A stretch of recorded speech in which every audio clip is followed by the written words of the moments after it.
Hello and welcome. I'm your host, Claire Markwick, and this is Real Life Business.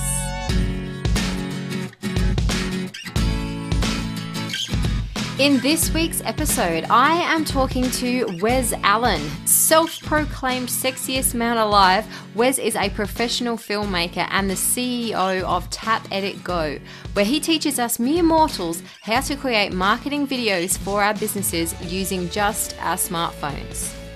Now, Wes has also recently embarked on a brand new business venture called Small Town Media, where he and his team produce professional marketing videos for regional towns in a really cool way. So it was clear to me that Wes is really passionate about what he does, and I'm really keen to explore where that passion comes from. Whether he's always known that this was the business for him, or whether it's something that's developed over time. So here's Wes explaining the start of his journey. Early on, I kind of knew that I wanted to do something at a certain age, but look, running a business was never really on the mind for me as a kid. I learned my passion very early when I was about 16, and that was to be a filmmaker. It was basically telling people stories. I love telling people stories.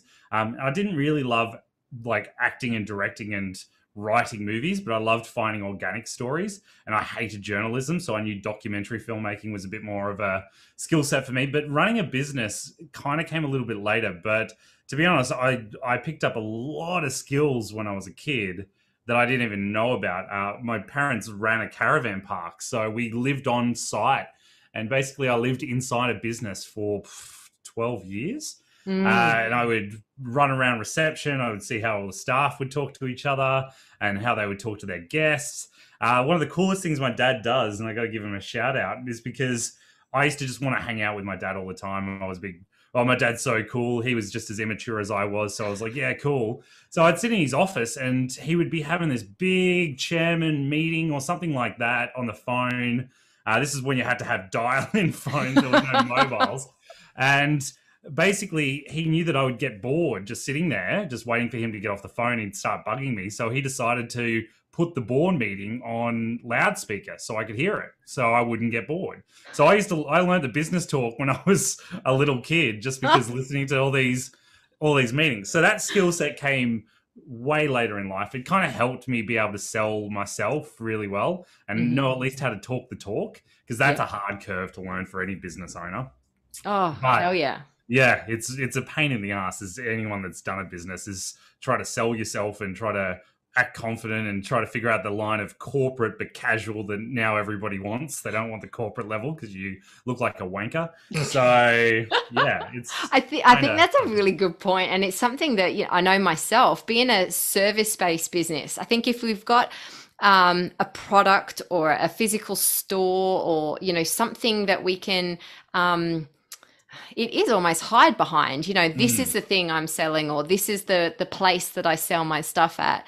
It's easier to talk about that and it's easier to promote that. Yet when we are our business, that's a much harder thing to learn to sell, isn't it?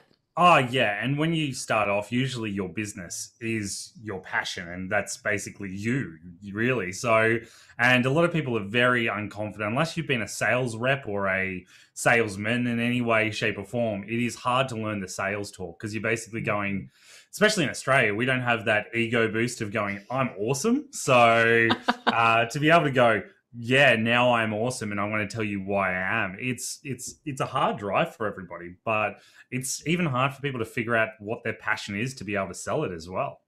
Yeah, that's a really big thing, isn't it? Because there's this, I'm hearing it anyway, there's this growing kind of buzz online at the moment that if we find that thing we're passionate about, we'll never work another day in our lives. And, we should all leave our corporate 9-to-5 jobs that make us miserable, and we should start our heart-filled, heart-based business doing that thing we're passionate about. But I think, to a lot of people, that can seem more stressful and potentially even more anxiety-wrenching and miserable than that corporate 9-to-5 job, because it's like, what is that thing I'm passionate about? Like, how do we know when we found our passion? And I want to call bull crap on a few of those things anyway, because people say a 9-to-5 job is you find your passion, you'll never work a day in your life. And I'm like, That's not true at all in any way, because you have to figure out how to make your passion. It doesn't feel like work. That's if they want to say that, but you still have to work. Like I love what I do, but I work my ass off and I'm Yeah. tired and everything like that. So I love when people say, oh, those motivational quotes. I've always had a bit of a tiff with some of the motivational quotes because they're just there to get the clickbaits and the grabs and everything like that, which I never like. But look, I understand the inspiration behind it, but if you find a passion, you won't feel like it's so much work. But to be honest, I used to be a dish pig, and a dish pig, for people that don't know out there, is someone that washes dishes in a cafe or a restaurant. Yeah. And I used to do that, but I used to love it. I used to listen to music, and I wasn't passionate about working, but to be honest, I used to just sit there going, I'm getting paid to do this. Like, it's sick. I'm listening to music. I'm hanging out with cool people. I thought that was great. And I didn't think I was working a 9 to 5 job, even though that it was 9 to 5. But Yeah. I was a 16, 17-year-old kid and just having fun, just making some extra cash so I could go around and make videos. That's what I was doing, basically.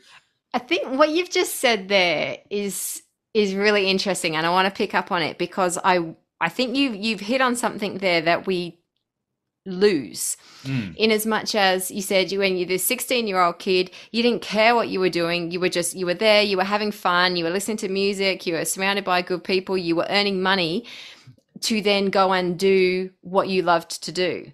Yeah. Like, where do we lose that? Because I think, we can get ourselves in we can get ourselves a bit lost, I guess, in the routine of, well, I have to do this, and I'm not really, I have to do this because I've got to pay this bill and I've got to pay that bill, and I'm really not I'm really not enjoying this, and do you know what I mean? We sort of. There's 1,000 ways to do something, and the biggest thing that people get nervous about is taking the leap. Because when you want to start a business, when you want to have your passion grow, you have to sacrifice to dip, and no one's willing to sacrifice because everyone gets very comfortable. And went great, comfortable, awesome. It's the same thing with exercise. No one wants to.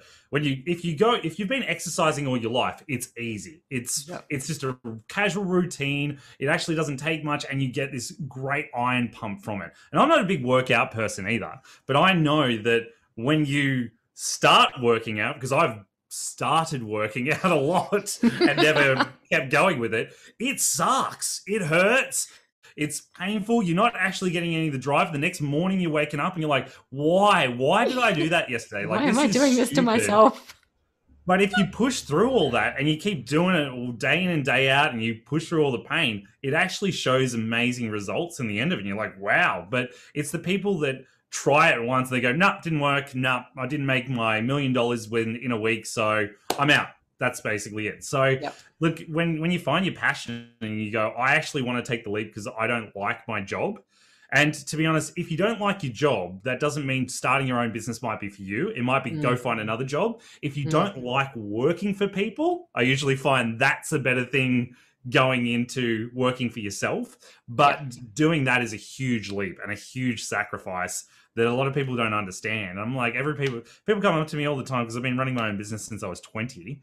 So they go, oh, how do you do it? How awesome is it? I'm like, look, I sacrifice my paycheck, I sacrifice my sleep, I sacrifice all this stuff. But guess what? I get to go surfing whenever I want. I get to kind of start work whenever I want, but I started also work late at night whenever I want.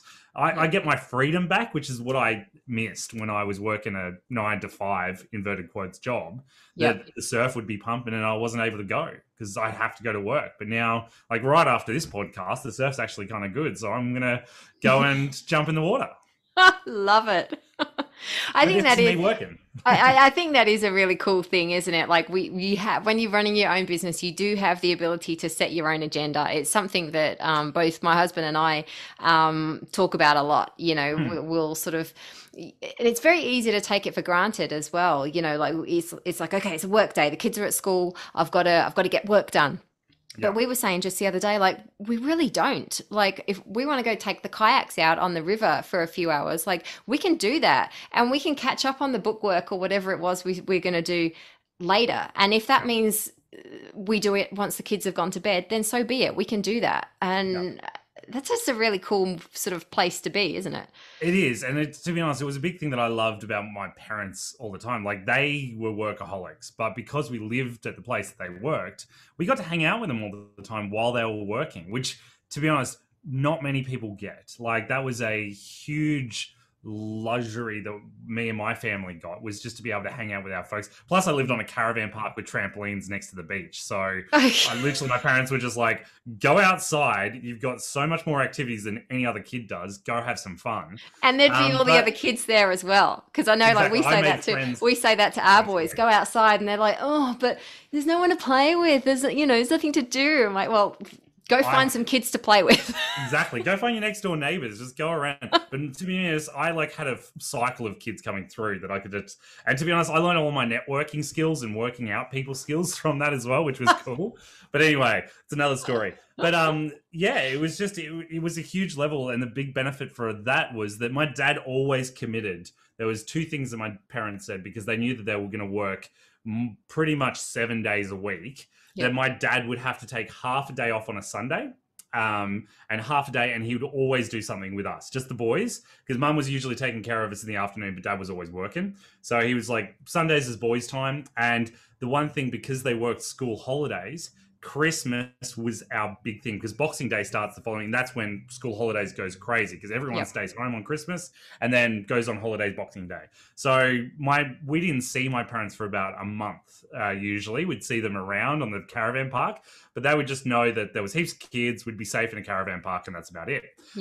But they had a huge passion for helping people and loving people, building memories and family time because my dad was a big family man, so he loved having family communities, but he loved having family communities with his friends, and not just with his family, but with every person that he met. So that was his big passion, and he built a business out of it, which was great. So he tried to be an architect at one stage, and he loved it, but he didn't like the office. He definitely loved what he did now, so a lot better.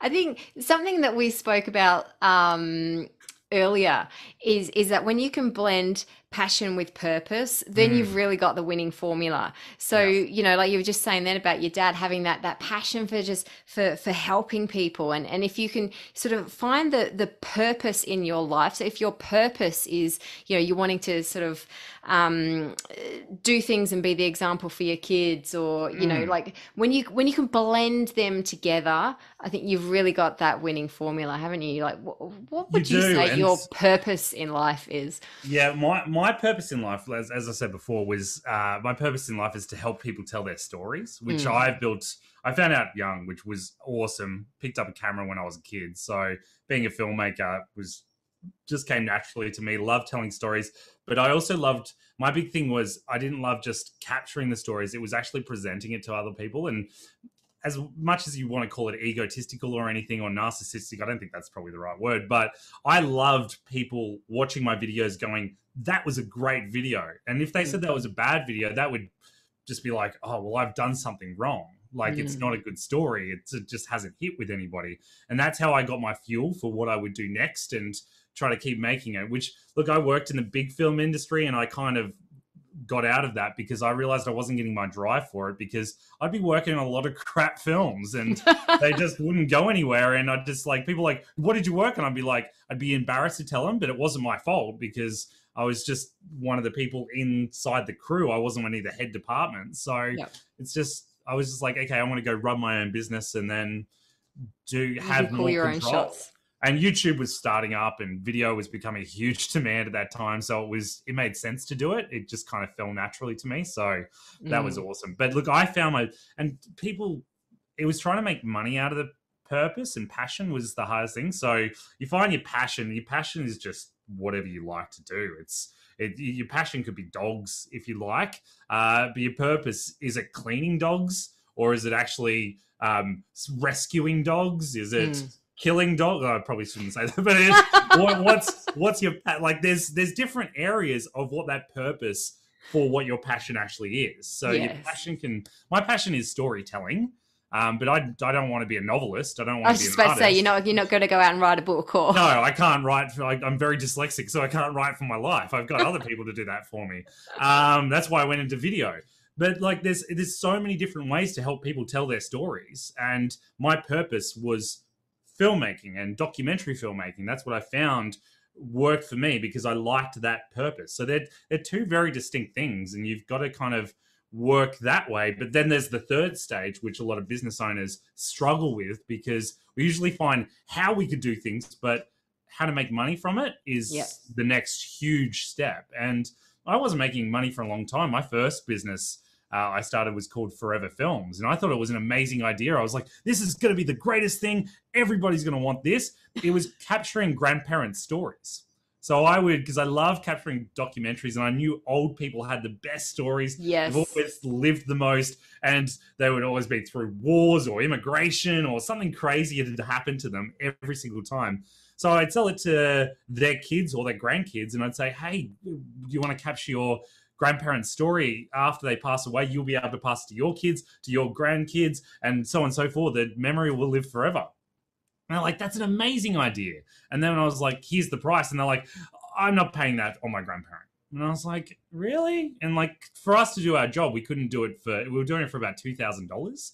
And that was to capture their entire memory in a 10-minute video, which was weird. I was working young then, so that was very cheap. Like, me now charging would be way more to do that. But people weren't willing to pay for it. And I had to validate that. And then I did about 5 freebies, and then sold it, tried to sell it to heaps of people, and it just went, it just didn't work. So yeah, which is failed businesses you learn a lot from. But I learned very early on is that even how I have a passion and a purpose for it doesn't mean that it's going to be a successful business, because I didn't validate if it was valuable to other people. If people are going to pay money for it. Because I think in that sort of situation, it's clearly valuable to other people, isn't it? People want it, but if people aren't prepared to invest the money into it, if they're not prepared to buy it, then it's a nice heartwarming hobby, isn't it, as opposed to a commercial business. And this is the other thing, because I've had advice from mentors left, right, and center, and I just had a mentor say to me, look, do you want to make that business that you can sell on and go crazy, or do you just want to make a living? Because if you want to make a living, figure out how much that living is going to cost you. Like, are you going to live a multi-million-dollar mansion life, or are you going to live in a caravan and travel around like Australia or the world, which costs you next to nothing? Like, live as a nomad if you'd like. That costs way different prices. But if that's your purpose, like if that's what you want to do, figure out what that's going to cost, and then that's your goal to hit when you make your business. You just make a little bit more as profit just for a rainy day, and that's what you work towards. And if you're trying to work towards that multi-million-dollar thing, is making much cash, because that's how a lot of business owners think. They go, I need to make millions and millions and millions just to say I had a success, because that's what other people have done. But success is what you think. Exactly. I could not agree more. And I think it drives me nuts. And the amount of stuff, me being a coach, the amount of ads I get on Facebook and Google, how to become a 7-figure coach in 7 days and all this sort of stuff. And it's thrust in your face. And it's like, to me, it's complete BS to even begin with. Like, I'm like, as if you're going to make like that much money in 7 days. Like, come on, be real. Yeah, pretty much. But it's that constant, like, repetitive, like, bombardment in your face of this is what success is. And I think that adds so much pressure to the everyday person, like the kind of person listening to this podcast. I'm like, yeah, all right, I'm not going to turn down $1 million if it comes into my bank account. But at the same time, I don't define success by me earning that much money. Exactly like you said, it's like, what does success look like for me? Exactly. And money is going to be a part of that. Of course it is, because we need to pay our bills and we need to live, but there's so much more to it than that. What sort of lifestyle do we want to live? What is our business there to facilitate? That's the question that I ask a lot of my clients. What is your business there to facilitate? What do you want to be able to do in your life? And then we create the business around that. Yeah, which I 100% agree. It is that 3 stages. You've got to figure out if you have something first, but you got to figure out if you actually enjoy doing what you do. Because I did other businesses as well that I didn't enjoy, and I was just like, oh, I thought it was a good moneymaker, so I was going for the third result, not figuring out the first two. So it is really that 3 stages: is figuring out what your passion is, figuring out Yeah. your passion, then figuring out your purpose behind that passion, and figuring out if you can sell it. So how to make success out of that. Yeah. Really, the big things. And it's going to daunt people to try to figure that out, but you've got to start from that first one and work your way up, because if you work from the last one and work your way down, you might make a business. But I know heaps of people that worked on that last one, but most of their passions and purposes, we want to just build businesses. And their businesses and their passion and their purpose is just to make sure that dollar figure is the most profitable dollar figure that it has. And if that's your purpose, then you just find niche markets. Rock You on and you turn go over forth quick. with that.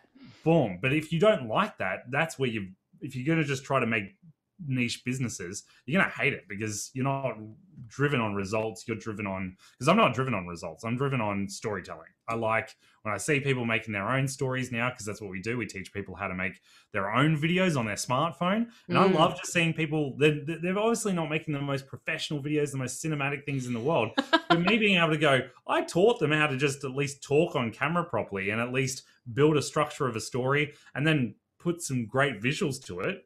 They're doing that on their own, and I taught them that. That's a huge success, because that's me still going to my original passion, which is helping people tell stories. And now I kind of tweak it for my business, which is helping people tell their own stories. So Right.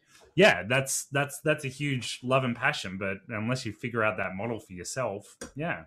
But it's not your own. You can't really just go to people, this is your passion. You kind of you fail a lot trying to figure that out and figure out those first two and how to work. It's not a simple formula like we just said, 3 steps. That's different for everybody. Everyone has their own story, really. Absolutely. And I think, and again, you just hit another nail on the head there. Like, you can do all the planning and the preparation in the world, can't you? But like we just don't know what's going to happen. You can do all the most comprehensive market research. Yeah. You just don't know what's going to happen. Like, who would have predicted the global pandemic that No. that we've just had? You know, your one of your current businesses, I should say, Tap and Go. You know, you're on the road, you're delivering face-to-face workshops, you're there helping people create, like you say, these amazing marketing videos on their smartphones. And then something like COVID hits and essentially shuts down how you do business, just like that. You know, how do you keep going? I mean, that was an extreme example, Oh but no, you know, in business, there's stuff that happens all the time, isn't there? So well, what it's going to be keeps the you most going when it gets tough? yeah, it's going to be the most relevant for everybody, because that was a tough time for everybody. It's going to be something that we all talk about for years and years to come. But if you don't know how to pivot and change things, because to be honest, my first 2 things didn't change. My passion and my purpose behind it, those didn't change at all, because I figured that out. That's my goal. The success and how I got that success is what I had to pivot and change. I just had to figure out that formula. And yeah, look, I took a hit like everyone else. I was 2 years into business, and I was going on an upward trajectory that was looking awesome. And I was just going to keep touring around and keep making a brand for myself. And then I just went, well, I was doing education. So luckily that my business was able to go online with online education, because everyone was doing that. And I was dabbling in that anyway. So, but like the big thing is for me, I'm a huge extrovert and a huge traveler. So the biggest struggle for me, which I had to figure out, was how to sit still. That was huge. Like my business, I'd go, cool, I'd too, because like I realized that I love traveling very early on when I was doing those storytelling. I went and worked for nonprofits over in Africa, and I was like, go throw yourself in one of the hardest situations and have fun kind of thing. And then I was a tour manager for bands, and basically I would take photos and videos while I was on tours at the same time, but we would constantly move, and it's just something that fit well with me. So when COVID hit, I had to just stop. And I was living in a van at the time, traveling around and touring, and I'd always have big apartments that I would rent out when I needed a break. But Yeah. most of the time I would be on the road. So I had to pivot that and figure out, how am I going to get my fix or my release? Because everyone has a fix. I don't care what anyone else says. Everyone's like, I don't have an addiction. Everyone has an addiction to something good. Everyone has an addiction to something. It's not necessarily No, it doesn't narcotics need or to be alcohol or chemicals or whatever, but something. Yeah. and if you don't have an addiction, you're probably not living a pretty good life. Like my addiction is definitely surfing and traveling. Like they're my two, and they're healthy addictions. And I get itchy if I don't be in the water for more than a week. I'm like, no, I need to get in some sort of water, and chlorine freaks me out. It needs to be like salt water. Um, So yeah, and basically traveling, if I'm sitting still at one point. So during COVID, I moved 3 times. Like I actually moved house 3 times because even that gave me Crazy a little person. bit of joy. I was just like, okay, I'm moving now. I'm moving I again. haven't packed my bags for a while. I'm getting itchy. I haven't packed all my stuff, which my stuff fits into one car. So I just packed up and moved to another house, which is fine. And then I just locked down in that house for a while. So there's different things for different people, and you just kind of have to figure out your passion and what your addiction is. Because if we want to say it that way, if you want to figure out what your addiction is, usually that's a good starting point to figure out what your passion is to be able to make money from it. Totally. Yeah. So would you say that that's your, like, what you do now is your energy source, like that thing that keeps you going, that drive, because you've tapped into that's what you can just keep pushing forward with no matter what. When shit hits the fan, it's like, no, I know my passion is about helping people tell their stories. Is that your drive, or have you got some other kind of inner power source?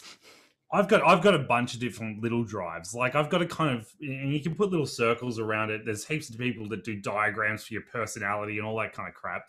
But it's basically, I have one kind of drive of what I really like doing. And to be honest, I might get sick of it. But I'm definitely one of those people that like telling stories at a party, like sitting around. I've got all my other mates that are all storytellers as well. So Yeah. we're constantly talking at a pub, drinking and just telling the best of stories. So storytelling is always going to be my passion, and helping people tell people stories is always going to be a passion of mine. But like, as I said, I've got different fixes in surfing. If I figure out how to do storytelling and surfing together and traveling and all that kind of stuff, yeah, great. I'll figure that out. But yeah, you get tired sometimes and you get exhausted from things. So it's, I like pivoting. I like trying new things. I didn't realize with this business. So this business, I didn't realize I was going to be the face. I actually didn't like being on camera. I didn't like presenting. I'm a huge extrovert and a huge talker, but I didn't actually like doing that behind the camera. Yeah, I like doing it behind the camera. I didn't really like being like the kind of egotistical center of attention. You have to listen to me because I'm always right. Yes, I have that with my brothers. Like they definitely need to listen to me. I'm always right in front of them. But like my whole job was to be behind the camera, and my energy came from talking to people and dragging their energy out of. So I kind of had to be more energetic behind the camera to make that person that I was interviewing more energetic, because they were more uncomfortable on camera. So there's a whole thing about mimicking. When you sit and have a conversation with someone, if you're stiff, they're going to be stiff. If you're energetic and happy, they get energetic and happy. I don't care what you think about energy levels or anything like that, but there is definitely a pattern of how you behave reacts to someone else opposite you. If you're angry, 100%. If I start yelling at somebody, someone's going to start yelling back at me. And one of my favorite things to try to do, especially when people, this is a side story, when people yell at you, if you can do this, I figured this out when I was a kid. It was always the best thing because it would make them more upset. You act opposite to them. You don't act the same way. So if someone yells at you, you laugh at them, and they don't know what to do with it. It's the funniest thing to do. So you just flip it. And it would always become out the best story. Like, I grew up in a country town, so there was always pub fights, and me and my mate, we used to people would try to fight us, and we would just start rolling on the floor laughing constantly, or try to dance fight them, do them something completely opposite, and it would throw them off, and it was always the best thing. So, side note, but anyway, that's I love it. Whole thing. I just one thing that I ask all my guests on this show is, what's your best life hack? What's one practical tip? Hey, maybe you've already told us. I've got a bunch of ones, which is great. So, but yeah, it was always the thing. But like, I just remember, because my big thing's storytelling, and I loved telling people stories. I love sitting across the room, because one of the things that everybody. I had a mentor, a documentary mentor, tell me this, and it took me a while to figure it out. But I learned it when I, again, very young, when I was in Africa. Was a mentor said to me, he's like, no one is ever wrong. Like, everyone has their own right, which was amazing. Blew my mind when he said that. And I was like, what do you mean? And he's like, if you can sit there and have a conversation with someone and empathetically figure out from their perspective what they've been through, how it is, you will actually figure out in their mindset that they're not wrong. And you should never go into an argument unless you're willing to have your own mind changed, was something else I got taught. So if you can go and, that kind of blew my mind as well, hearing that, because I would be able to sit down with someone. Like, I've sat down with children's soldiers. I've sat down with criminals. I spent 5 days in a South African prison interviewing people, which was awesome. As you do. As you just do. To be honest, it's really casually. Most check the diary. What am I doing today? Okay, 5 days in a criminals. South African prison. But yeah, literally, weirdly, most documentary filmmakers have been in a prison filming. It's everyone I talk to. They're like, yeah, I was in this prison, or I was in this. Anyway, that's another thing. But if you can sit there and actually ask these guys, most of them realize that they did something wrong. But you say to them, like, when you were thinking about it, when you were there, why did you think it was the right thing? Like, I want to know, because you probably were right in that moment. It's just in your mindset at the time that you're doing an action. No one's ever doing an action to be wrong at that action right there and there. Exactly. Morally, or society might agree differently, but in your own internal level, you're like, that was the right thing. It's the 100% right thing to do in that moment. Yeah. Totally. Yeah. Yep.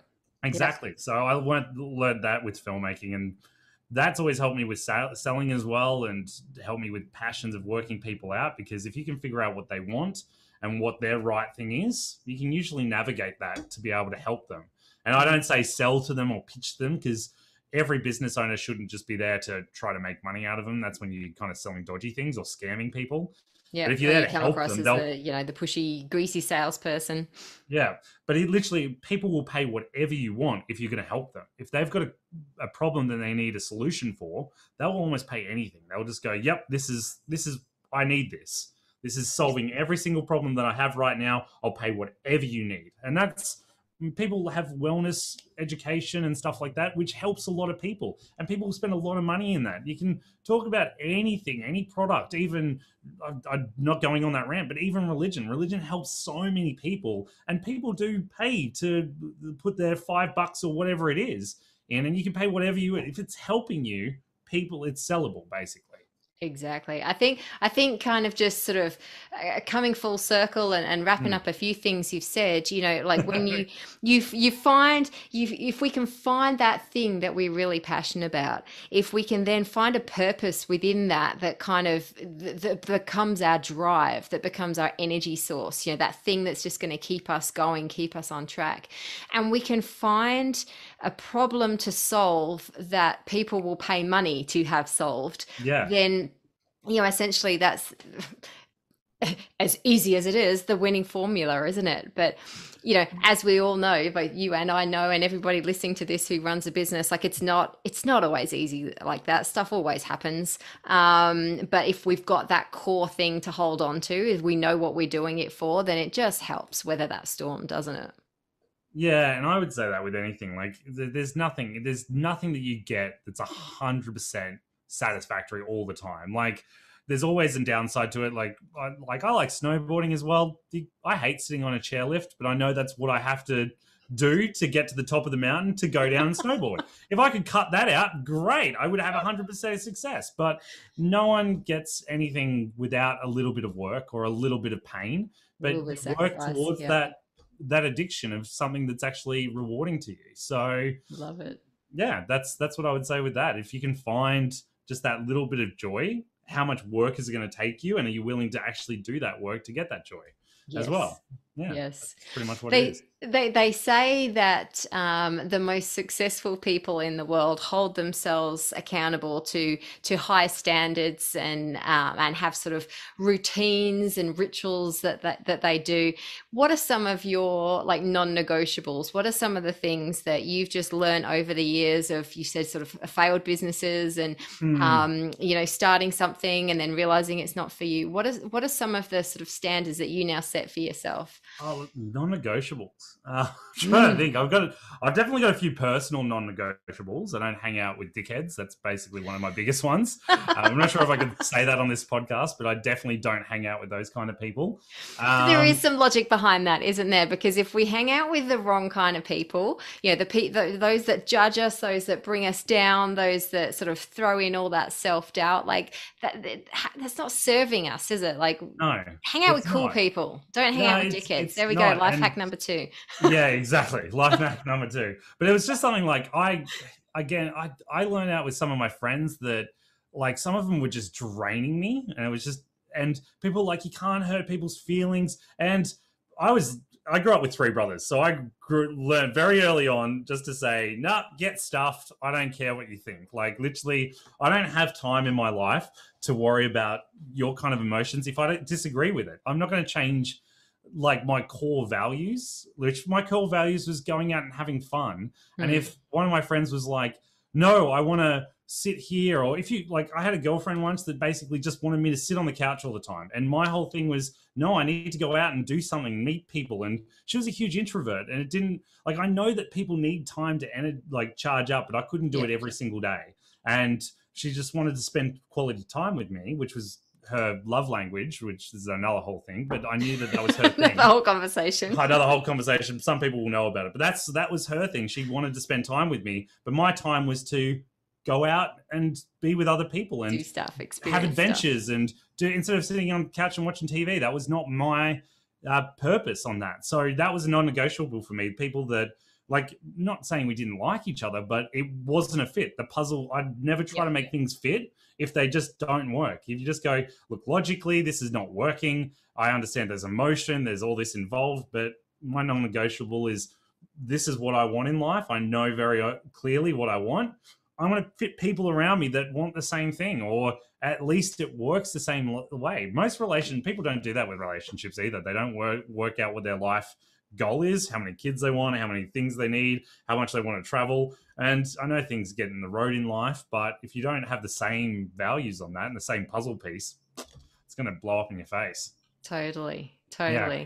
Oh my God, there's just I love conversations with you, Wes. Like, they just go off on all these tangents, and who would have thought that, sort of a 40-minute chat about finding your purpose can end up going on talking about addiction and criminals and prisons and who knows what. But yeah, isn't that just the beauty of storytelling though? Like, you just don't know where it's going to go, and you just go along for that ride. Yeah, you're meant to go on this amazing ride, and it's the one thing I always say, the best conversations I ever have with people is one little thing sparks, and we go off on a right-hand tangent, and just it goes forever. I know you and I were talking about, what are we going to talk about? And we even listed a few things, and I don't think we've touched on any of those. I don't think we have.